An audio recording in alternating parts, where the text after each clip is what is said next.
Күздің соңғы түні. Егер сен біреуге өлім тілесең, оның орнын өзіңе дайында. Күздің соңғы түні еді. 2024 жылдың қарашасында Алматы қаласына жақын маңдағы бос құрылыс алаңында бір жігіт қанға боялып жатқан. Айнала тып-тыныш. Қала шудан қалған. Бірақ дәл осы сәтте бір адамның өмірі үзіліп жатқан. Жігіттің есімі Аслан, бойы ұзын, көзі өткір. Ол бірнеше минут бұрын ғана әлдекіммен арпалысып, пышақ жарақатынан кейін жерге құлаған. Бірақ көзі тірі. Әлі тірі. Сен уәдеңде тұрмадың, деді ол күбірлеп. Ал мен уәде бергенде оны қанмен бекітем. Бірнеше сағат бұрын.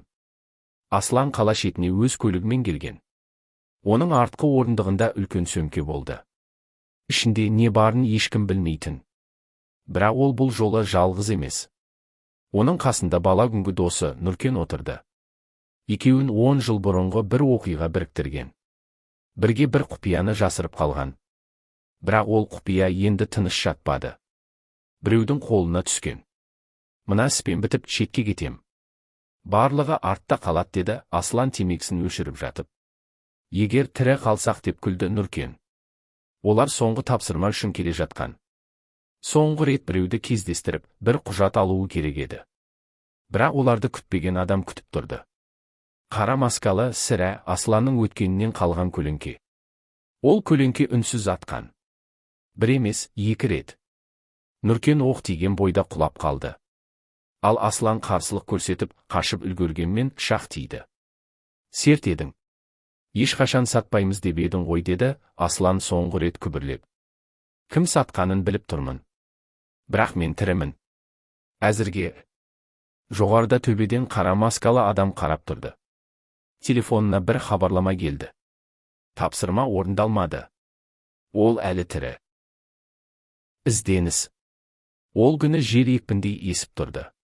Күздің соңғы күндері. 2024 жылдың қараша айы еді.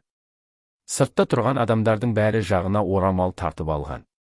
Суық тек денен емес, жанды да тітіркендіретін. Жолда сөмкесін құшақтап, қала шетіндегі аялдамада автобус күтіп тұрды. Жол бойында келе жатқан көліктердің бірде-бірі тоқтамады. Оның көзі бір нүктеге қадалған. Ол ойға шомып кеткен. Бір қате. Бір ғана қателік адамды орға құлатады, деді ішінен. Сөмкесінде қағаздар, бір ескі диктофон, жартысы жазылған дәптер, бір жапырақ сурет. Сол суреттегі адам өткен өмірінің басты жауы. Әлі күнге дейін тірі ме, жоқ па, белгісіз. Бірақ жолдас оның тірі екенін жүрегімен сезді. Ол адам Асқар, бұрынғы дос. Кейінгі сатқын. Сол баяғы 2019 жылы бір ауылда басталған істің кілтипаны да Асқар. Бір кезде автобус келді. Жолдас көлікке отырды. Терезе жаққа отырып, ауыр күрсінді. Оның көз алдында өткен шақ тізбектеліп өтті. Қан, серт, опасыздық, содан соң үнсіздік. Қала ортасына жеткен соң, ол бір мекен-жайға тартты. Ол жерде тұратын адам Мейрамбек. Бұрынғы тергеуші. Қазір зейнетте. Бірақ оның архивінде қазір ешкімде жоқ ақпараттар бар. Жолдас есікті қақты. Сен бе, балам? Деді қарт, есікті ашып. Иә, көке. Маған сіздің көмегіңіз керек. Тағы сол Асқар ма? Жолдас үнсіз бас изеді. Мейрамбек оны ішке кіргізіп, үстелге отырғызды. Сен осы ісіңнен бас тартпайсың ғой, иә. Ол тірі. Мен оны сезем. Мен оның көзінше біреуді өлтіріп жатқанын көрдім. Сосын ізіме адамдар түсті. Қарт ойланып қалды. Ол бір қорап қағаздардың ішінен ескі бір файл алып шықты. Ашып еді, Асқардың суреті, дактилоскопиялық деректер, мекен-жайлар, 1-2 ескі хат. Бұл саған керек болады. Бірақ есіңде болсын, Асқар жай адам емес. Оның артында мықты біреу тұр. Кім? Біз кезінде Қанат деген ұйымды тексеріп едік. Бірақ ол бізге түгел ашылған жоқ. Сіз айтып отырған құпия легион емес пе? Деді жолдас. Қарттың көзі шарасынан шықты. Сен ол атауды қайдан естідің? Жолдас жай ғана күлімсіреді. Өзім де білмеймін. Бірақ жақында бір қағаздан кездестірдім. Сол аңдыған көлікте сол ұйымға тиесілі сияқты. Қарт үнсіз қалды. Қолындағы қалтыраған саусақтармен бірдей қағазды қыса ұстап отырды. Балам, сен егер осы жолға түссең, кері қайталмайсың. Менде қайтар жол жоқ, көке. Осылайша жолдас қайтадан ізге түсті. Қанды серт қайта тірілді. Көлеңкедегі із. Бұл мекенжай тым тыныш, тым таза.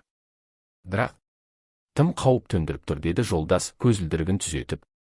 Ол Мейрамбектен алған құжаттар ішіндегі ең маңызды парақты қайта қарап шықты.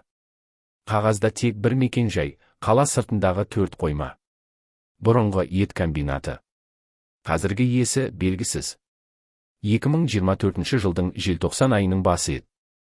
Аспанды бұлт торлап алған жел шиқылдап иесіз қойманы айналып соғып тұрды. Жолдас артқы жағынан кірмек болды. Бірақ темір есік іштен бекітілген. Ол қабырға жанындағы темір торды байқап қалды. Сол арқылы ішке түсті. Қойма іші бос көрінгенімен бір бұрышта неон жарығы жыпылықтап тұрды. Ол жақындап еді, кішкентай бақылау мониторы мен дыбыс жазғыш. Сол жерден әлдебір диалог тыңдалды. Ол тірі. Бірақ ұзаққа бармайды. Мына құжаттар сатылса, бәріміз күйеміз. Жолдастың көзі жойылуы керек. Ол тым көп біледі. Жолдастың денесі тітіркеніп кетті. Дыбыс жазбада екінші адамның дауысы таныс. Бірақ есіне түспей тұр. Сол сәтте кенеттен жарық сөніп тып-тырыс боп қалды. Тұзақ па? Деді сыбырлап. Ол жедел қоймадан шығып кетпек болды. Бірақ дәл шығайын дегенде қақпа ашылып, артында 2 көлік тоқтады. Біреуінің ішінен Асқардың өзі шықты. Сен бәрібір келесің деп ойладым, жолдас. Сен тірісің бе, әлде көлеңкеңмен сөйлесіп тұрмын ба? Асқар күліп жіберді. Сенің көлеңкең мені қайта тірілтті. Сені соңғы рет көргенімде жүрегіңде сенім бар еді. Ал енді сенің жүрегіңде кек. Мен саған сендім. Ал сен менің ағадай көрген досымды саттың. Оны құпия легион үшін құрбан еттің. Енді кезек сенікі. Асқарымыз бақпады. Кешір, досым. Бірақ бұл ойын. Ойын басталды. Ол артына бұрылып. Қолға алыңдар оны. Жолдас күресуге дайын еді. Бірақ көмек күтуге мұршасы жоқ болатын. Оның сөмкесінде әлі бір құжат қалған. Сол құжат Асқардың қылмысын дәлелдейтін жалғыз айғақ еді. Жолдас оны бермеуге бел байлады. Түн жел қойма қолға түскен жолдас, бірақ ол бәріне дайын болатын. Бірақ ол білмейтін бір жайт бар еді. Бұл оқиғаның артында тек Асқар емес, одан да үлкен күшті. Құпия легион көлеңкесі. Қойманың ішіне ауыр үнсіздік орнады. Жолдастың қолы артына байланған. Оның алдындағы үстелде Асқар отыр. Бірақ бұл баяғы дос Асқар емес. Көзінде ызғар, түрінде есеп бар. Сенде бір нәрсе бар. Айт, қайда? Деді ол салқын үнмен. Жолдас үндемеді. Асқар орнынан тұрып, терезеге қарады. Сыртта күзетшілер қараңғыда әр бұрышты тексеріп жүр. Ал қойма ішінде 3 адам ғана: Асқар, жолдас және беті толық тұмшаланған белгісіз біреу. Ол үндемейді. Бірақ әрекеті бақылауда. Жолдас оны бірден таныды. Сен де осылармен бе, Талғат? Деді ол күліп. Талғат ештеңе демеді. Бірақ иығы сәл дір ете түсті. Асқар мұны байқамағандай. Жолдас, саған соңғы мүмкіндік. Саған сеніп едік. Арамызда болдың. Бірақ бір құжат бәрін өзгертті. Сендер адам құрлы көрмегендерді мен көрдім. Сендер тазартамыз деп қанға боялғансыңдар. Бұдан асқан сатқындық жоқ. Асқар ауыр күрсінді. Біз әділет үшін істедік. Құпия легион елдегі шіріген жүйені жою үшін құрылған. Бірақ сендер өздерің шіріктің өзсіңдер. Асқар қолын көтеріп белгі берді. Сол сәтте Талғат қасына келіп, жолдастың жейдесін жыртты. Ішінен темірмен қапталған қалта шықты. Асқар оны ашып көріп, ішіндегі құжатты бір сәт қарап қалды. Міне, бізді құртатын дәлел. Құтылу керек. Бірақ сенен бұрын. Асқар тапаншаны суырып, жолдастың шекесіне тақады. Бірақ дәл сол сәтте сырттан оқ даусы естілді. Бір емес, бірнеше. Ту сыртынан келген біреулер бар.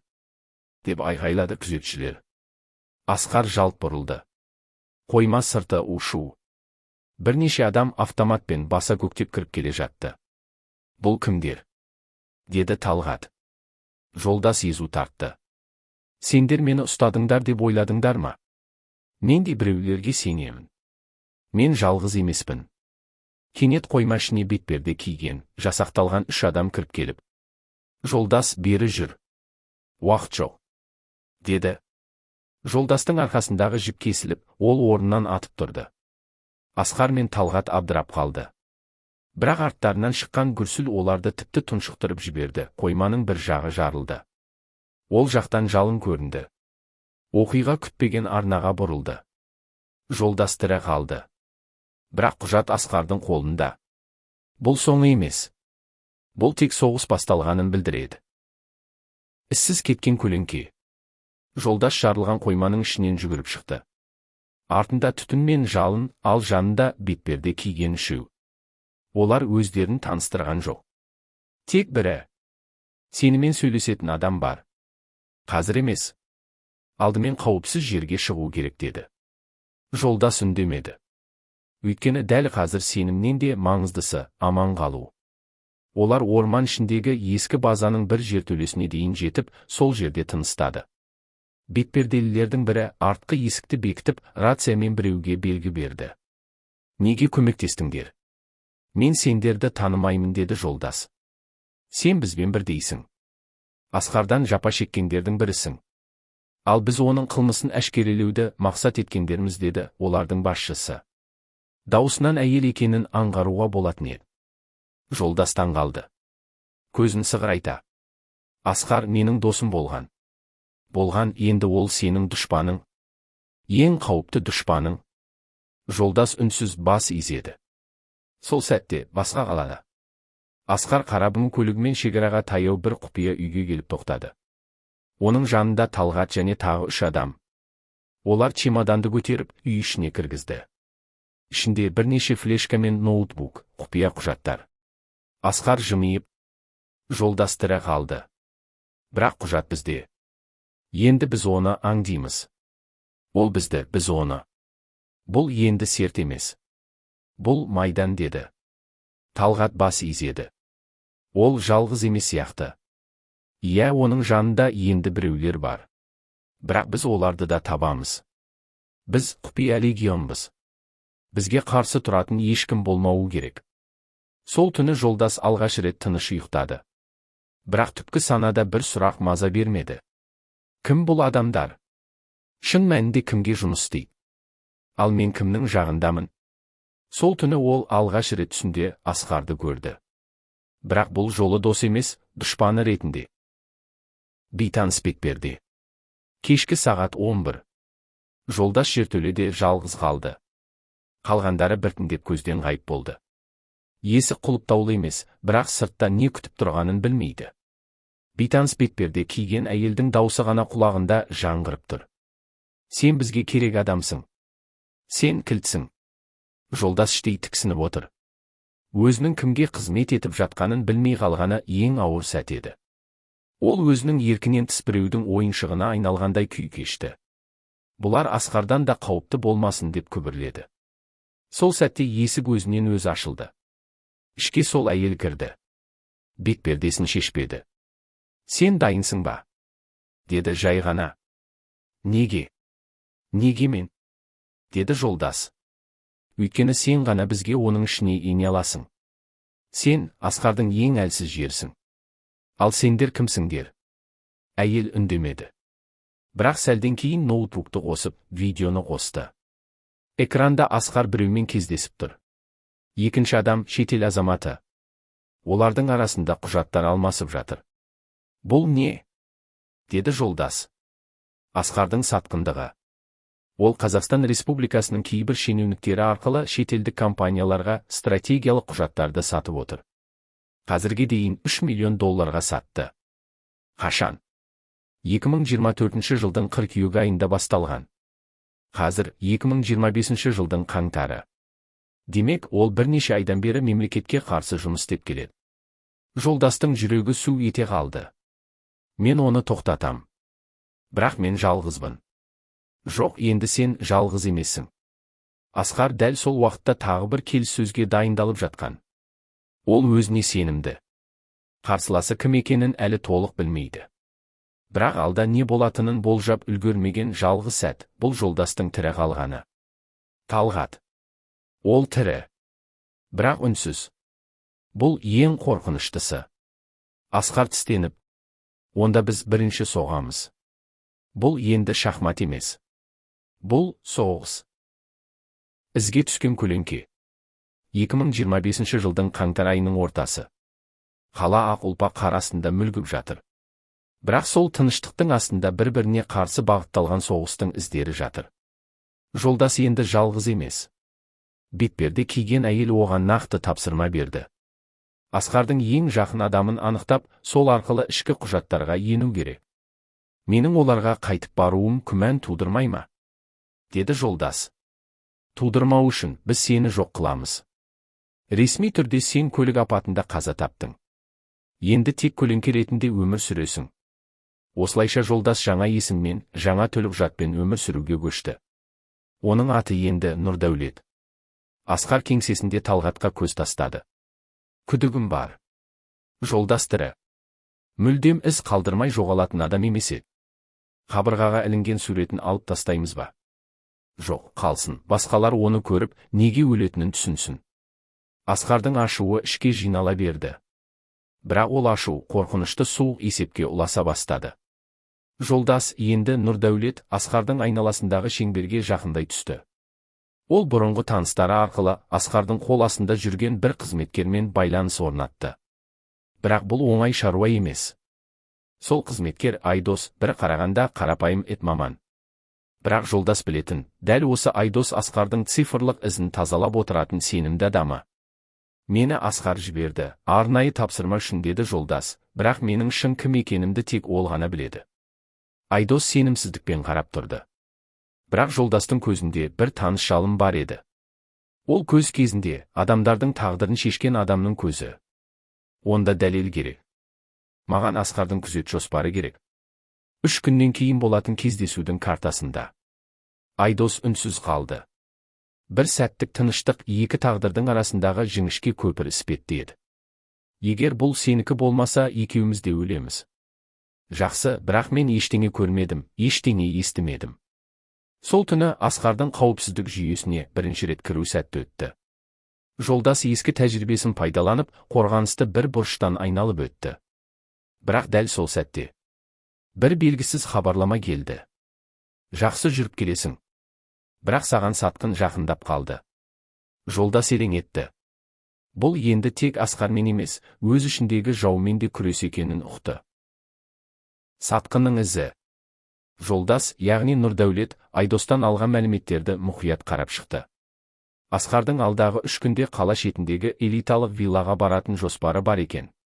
Ол жерге кім баратыны, қандай көліктер кіретіні, күзет ауысымы, бәрі тізімде. Бірақ жолдасқа келген сол хабарлама маза бермеді. Сатқын жақындап қалды. Бұл кім болуы мүмкін? Айдос па? Әлде өзім көмектесіп жүрмін деген басқа біреу ме? Сол түнде жолдас байланысқа шықты. Бетперде киген әйел қайта пайда болды. Бізге қауіп төніп тұр. Қайдан білдің? Біреу мені бақылап жүрген сияқты. Хат келді. Қайдан, кімнен беймәлім? Әйел сәл ойланып қалды. Бізбен байланыста тағы бір адам бар еді. Ол хабар бермей кетті. Мүмкін сол сатқын шығар. Атын айт. Марат, ол Асқардың шеңберіне кіруге тырысып жүрген бұрынғы әскери. Саған да көмек қолын созғысы келген. Бірақ соңғы кезде байланыс үзілді. Оны табу керек. Келесі күні жолдас Маратты іздеуге кірісті. Ескі таныстары арқылы оның қала сыртындағы шағын үйде тұратынын анықтады. Бірақ барған сәтінде ақ үйдің есігі ашық, терезелері сынған екенін көрді. Ішке кіргенде бәрі төңкеріліп жатқан. Марат жоқ. Бірақ үстелдің үстінде бір ғана зат қалдырылыпты, оқ сауыты мен жолдастың ескі суреті. Оның үстіне қызыл маркермен бір ғана сөз жазылған. Біз сенімен ойын ойнап жатқан жоқпыз. Жолдас көзін сығырайтып, суретке ұзақ қарап тұрды. Біреу әдейі із қалдырып отыр. Біреу оны бақылап жүр. Сол сәтте есік сықырлады. Біреу кіріп келе жатыр. Жолдас артқа қарай шегініп, қылыштай серпілді, бірақ табалдырықтан кірген адам Айдос еді. Терлеп тепшіп тұр. Олар мені аңдып жүр. Сенің кім екеніңді білетін сияқты. Кім? Асқардың оң қолы Талғат, ол сен туралы бірдеңе сезіп жүр. Саған тұзақ құрмақшы. Жолдас терең тыныс алды. Уақыты азайып барады. Құқық қорғау органдары да бұл істе жоқ. Ресми қолдау жоқ. Тек бір ғана жол қалды, Асқарға жақындау. Бірақ бұл жол тірі қайтпайтын жол. Сол түні ол ноутбугын ашып, бір файлды ашты. Құпияда сақтап келген жалғыз нәрсе видео. Қанішер Асқардың біреуді азаптап жатқан видеосы. Қажет болса, дәлел де бар. Бірақ алдымен оны өз қолыммен тоқтатам. Ол монитор экранындағы бейнеге қарап тұрып.